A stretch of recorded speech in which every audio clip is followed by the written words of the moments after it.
My name is Andrea, and this week I'm sharing 4 delicious soups that are all family friendly that are 6 ingredients or less. And as always, I'll make sure to leave the recipes in the description box. So let's get started with broccoli Swiss soup. In a large pot, I'm dropping about 2 cups of fresh broccoli that I have chopped up. Next, I'm adding a half a cup of chopped onions. And next, I'm adding 5½ cups of half and half. I've got my pot on a medium heat and I'm gonna let the veggies cook until they're tender. Okay, so while I'm waiting on my veggies to simmer, I have some melted butter, unsalted, in a pot here. I'm making my roux and I just added some flour to the pot. Gonna give it a good stir and I'm gonna let this simmer until it turns light brown. Okay, so my flour mixture has turned nice and brown. Now, just adding it to that milk mixture. And I am going to bring the milk mixture to a boil and let it boil for about 3 to 4 minutes. Okay, it's been about 3 minutes and I misspoke before. I said let it boil for 3 minutes and I meant let it simmer. So it simmered for 3 minutes and now what I'm doing is adding in freshly grated Swiss cheese. It's really best to grate your own Swiss cheese here. You don't want to use the pre-shredded because it has, cellulose or other types of coating that won't make it melt as smoothly. So I've just added in my Swiss cheese. I'm gonna give it a good stir. And then you're gonna salt and pepper to taste. I'm gonna use less than a half a teaspoon of salt.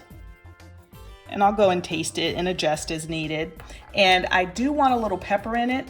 I'm gonna use white pepper for 2 reasons. 1, my husband really isn't a big fan of black pepper. And 2, since I'm making this, the soup is white, I don't want those black pepper flakes throughout my soup.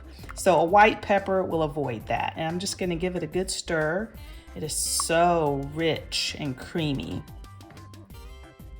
So here is the broccoli cheese soup all plated up. It's such a nice change of pace from the regular broccoli cheddar soup, and it is so rich and creamy. We're going to make Asian beef noodle soup. First, we're going to start off by cooking and draining our ground beef.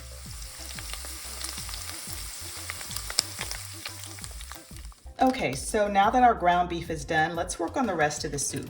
You're gonna break up a package of ramen noodles, and this is the brand that I prefer. Whatever brand you use is totally fine. You're just gonna break it and put it in your pot. Next, you're gonna add in the package of seasoning that came with your ramen noodles. And you're gonna add your beef broth or chicken broth. I'm actually gonna be using some bouillon instead. So this is just plain water. And then my bouillon. And this is not a low sodium dish. And I'm gonna add in my stir fry blend.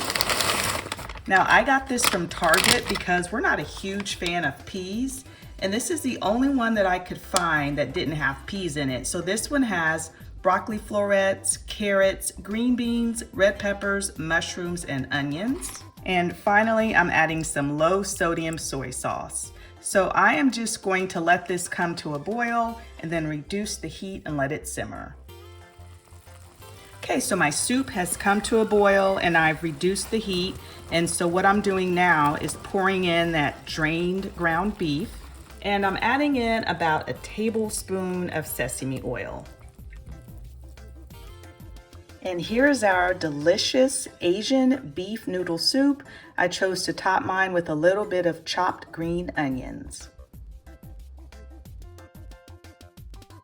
So today we're making creamy potato soup, and the first thing that we're gonna do is fry up our bacon. Now I'm not gonna use the entire packet of bacon. I'm gonna use some for this recipe, and then the rest of it I'll just reserve for when I need bacon later on. And this is the absolute easiest way that I have found to make bacon, other than baking it, is to fry a bunch of it in a pot just like this, and basically the bacon will fry and cook in its fat. It'll kind of like boil it, if you will, with the fat.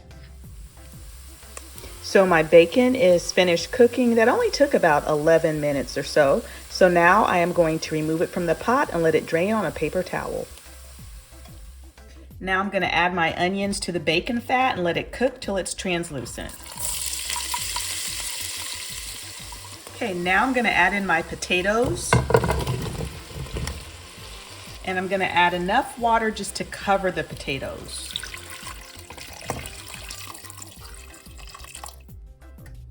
And I'm going to cover the pot and let the potatoes simmer for about 20 minutes or until they're tender. Okay, so it's been about 20 minutes and my potatoes are nice and tender.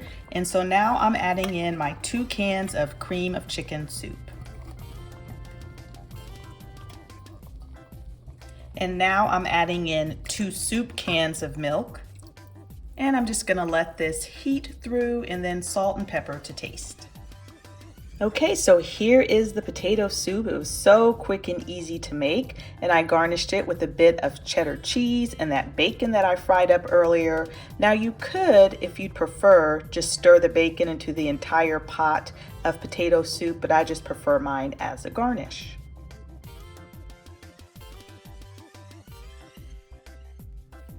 Today I'm making cheesy chicken corn chowder. This is the last recipe in the series and probably the easiest one to make.